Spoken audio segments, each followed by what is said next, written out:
What's up guys, Stitch Productions here, and today we're going to be doing another Versus review. And we're going to be looking at the Transformers Cybertron Vector Prime and the Transformers Legacy United Vector Prime. Now Vector Prime was a character that came from the Transformers Cybertron cartoon and has been relatively consistent throughout every single continuity. And, you know, the original Vector Prime toy is a delight and I've had for a long time. But with the new one that was recently announced, I was pretty excited. But then I saw the images, and then I got the figure. So, let's start off with the original Vector Prime. Now, this figure is a classic from 2004, and it's basically as old as me. So, looking at the figure all around, it is extremely show accurate and has very nice detailing. Now, this is the original Hasbro release, so the Takara color scheme I don't have. It also doesn't come with, this one that I have doesn't have the missiles or Cyber Planet key. But that's not really a big deal for me. I got the most important stuff, that being Vector Prime's sword, which does store very nicely right here. So you can make this look symmetrical. I really like that attention to detail. And then we have his Minicon Safeguard, which also goes right here. There we go.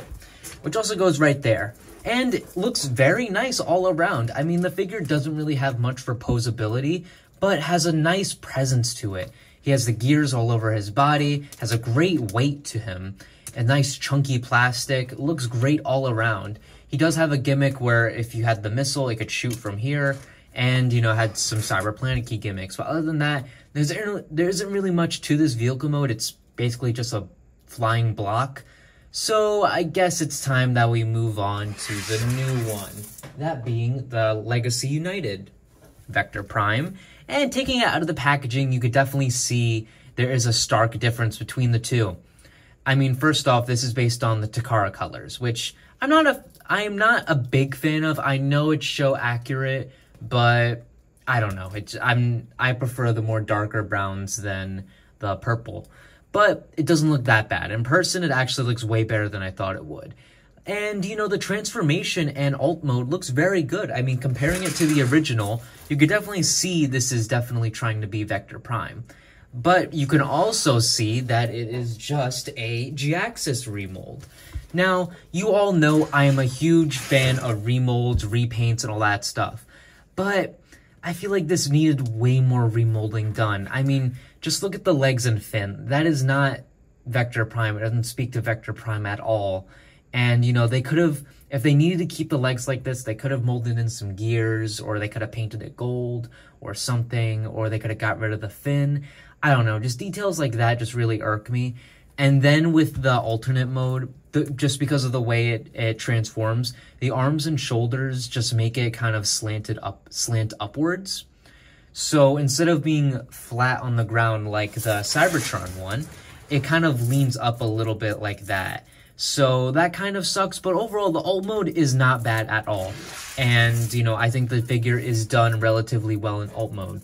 Now, he does come with some accessories, that being a Cyber Planet key and the sword.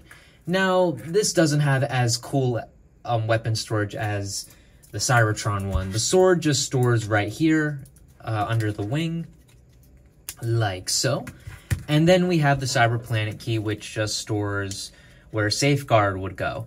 Yeah, I wasn't expecting them to include Safeguard, but it would have been really nice if they did that, but it's not a big deal. And actually, the Cyber Planet key being put there doesn't look too bad. But yeah, if I had to pick which one has the better alternate mode, I gotta go with the Cybertron toy. I just feel like it just speaks more to Vector Prime's character. But let's do the size comparisons.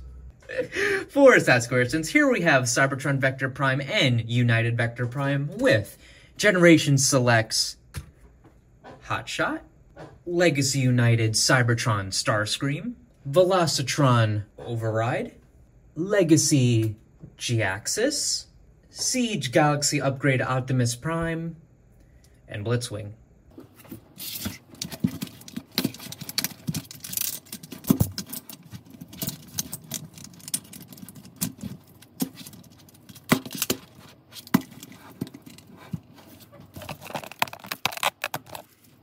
The transformation on Vector Prime is quick and easy, and it is extremely satisfying once you get to the robot mode, and it looks great. Now, this actually isn't my first copy of Vector Prime. I had Vector Prime for a while, but it was missing a lot of pieces. Then I rebought it with a complete figure, and I really wanted a complete Cybertron Vector Prime. It is such a good figure. Great heft, great paint. It's just almost perfect all around, and it's completely screen accurate. I feel like this is like the best version of Vector Prime you can get. And for even the price I got it for, I think I got it for like 40 or 50 bucks.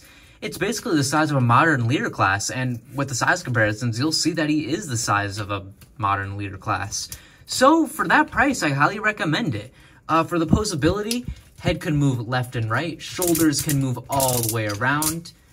It also has adjustable shoulder pads, has an elbow, a swivel here, and not really a swivel at the waist, nothing at the waist, can kick forward and can't really go back that far, can do the splits, a swivel here, a knee, and that's it. So yeah, you shouldn't really be expecting modern engineering articulation. I mean, this figure was from 2004, but for what we got, I think it's very, very good. And, you know, we do have the other features, that being the sword, which looks very, very good. Nice big sword made out of clear blue plastic. And then transforming the Minicon to robot mode, you get Safeguard. And he looks pretty good. I mean, for the most part, I never really cared much for Minicons because I just think they're a bit, I don't know, cheap sometimes, like Safeguard over here. But having Safeguard with Vector Prime does look very, very nice. So yeah, but this figure is extremely good. But let's see how a modern version of Vector Prime looks.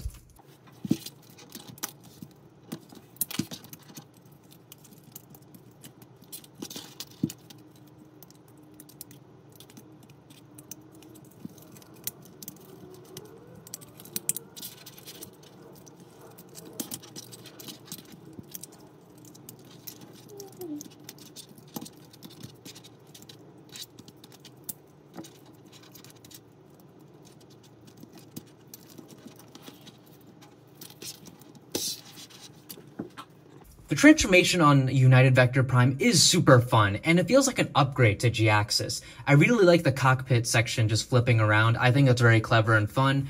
And the robot mode isn't bad. I definitely say it does have the look of Vector Prime, but it's missing some very important aspects, to me at least. One thing, and the biggest thing, is these shoulder pads. They're too small. I really found it that Vector Prime, one of his main features is his humongous shoulder pads. I mean, he's bringing them in. And this figure just, you know, doesn't really have that. It just feels like a proto-Vector Prime. Like as if, you know, like this is like the Orion Pax version of Vector Prime, like before he got all his epic powers. But, you know, I'm not really going to criticize it that much. I think it looks all right and we can suffice with it. The backpack on this figure is super loose. So I had to go through 3 copies of this figure before I got one that at least had a decent QC. And all of them were just floppy messes. And that really sucks. And along with that, the reused parts. Now, the parts like the arms and hands are fine. I think they look great. But things like the legs are just completely noticeable. Now, I think this is a great time to bring in the original G-Axis.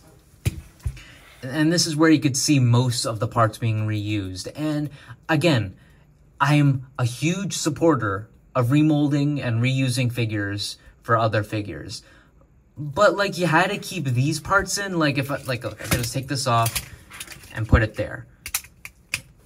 Like I shouldn't be able to do that. Like, that is not good. And I feel like they could have easily just chopped those parts off in the cutting room, or they could have maybe remolded something with the legs. And I know these figures have like a budget throughout the wave and all that, but I feel like this was just a lazy approach to making a Vector Prime. And, you know, since we're doing a redo of the Prime Wars trilogy for the next year, we're probably going to get a repack of this guy, and it's going to be exactly the same. So it's like, why not invest the extra money in a figure that you're going to reuse in a year, you know? So as for the accessories, you have the sword, which doesn't look as good as the Cybertron one. It is extremely small. I mean, like, comparing the sword, it is half of the height of the figure, and this sword is only not even, it's almost halfway there. Again, I don't want to sound like I'm just bitching and complaining about what this figure is. I know it had limitations because it had to be a remold. But then you even got things like the Cyber Planet Key, which, you know, can store in the chest easily, but it doesn't really go anywhere else in the body. No other storage except on the sword, which is fine. You know, I think this figure is just fine, which, you know, is good. But I was really expecting more for Vector Prime and wanted more with him. The one thing that this figure has over the Cybertron Vector Prime is its posability. So, head can move left and right, can look up and down a little bit, can T-pose. The shoulders actually have great posability, so like the shoulder pads can adjust, has a swivel here, elbow, a swivel at the wrist, a swivel at the waist, can do the splits, kick forward, and kick back a little bit, not as much, has a swivel here, no swivel at the knee, but has a knee joint, and a pivot. So overall, has great modern posability, but is really lacking the presence of the original Vector Prime. But let's do the size comparisons and go on to my final thoughts. For size comparisons, here we have Cybertron Vector Prime and United Vector Prime with Generation Select's Hotshot, Transformers Cybertron Noise Maze, Legacy United Starscream, Legacy G-Axis, Velocitron Override, Siege Galaxy Upgrade Optimus Prime, and Blitzwing. So overall, I'm not really impressed with the United Vector Prime at all. I think the problem is comparing it to the other Cybertron figures. Galaxy Upgrade Optimus Prime, Override, and Starscream all have the presence of Transformers Cybertron. They look like modern reimaginings of the figure and are very show accurate. But then comparing it to Vector Prime, you just see all these flaws, and it doesn't look like the show model. And I never really care about show accuracy that much. I mean, if you have to make changes for a toy, I completely get it. But when even figures like the new United Hotshot, which I don't have yet, looks like an upgraded form of the original show model, I just can't. Like, every single Cybertron figure we've gotten has been somewhat accurate to the original, except for this one. And that's why I'd have to recommend still going out to find the original Cybertron figure. I think that figure looks great even today. And yes, it's not that posable. Yes, it's not as available to find, but I think it's well worth the money if you can find it. But what do you guys think of Vector Prime? Which figure do you guys have? Do you guys like the United one? Leave it down in the comments below. And if you guys enjoyed this video, please like and subscribe, and I'll see you in the next video. Bye-bye, guys.